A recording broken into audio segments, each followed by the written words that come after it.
I appreciate the questions that were asked. I know it's a tough situation. I don't know of a magic solution, but if there is a possibility to keep it in Washington County, I think it would be real important.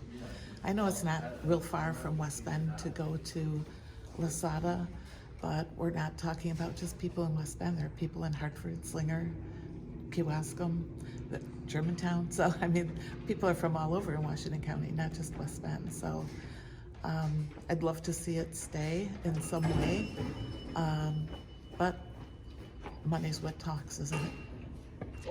Why do you think it's important for the senior citizens to be close to their family?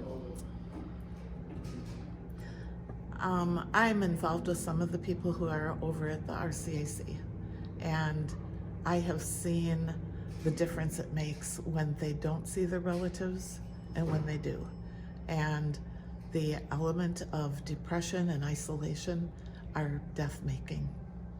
So I really believe that having the opportunity to be near their family, and not just their biological families.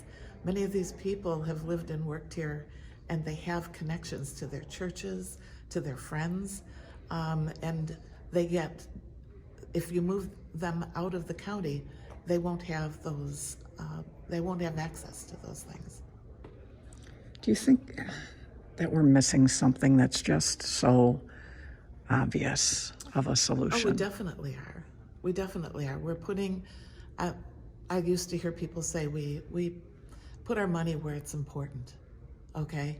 And these days, there are a lot of things, this is such a huge topic of how we use our money.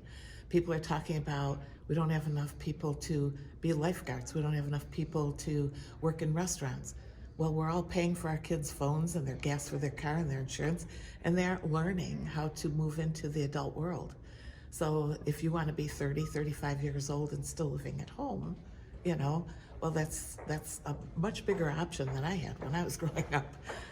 But I think that if we start teaching kids the value of earning that money and putting it where it's most effective, that by the time we reach this point and have these kinds of issues, it's not a question, it's a moral responsibility.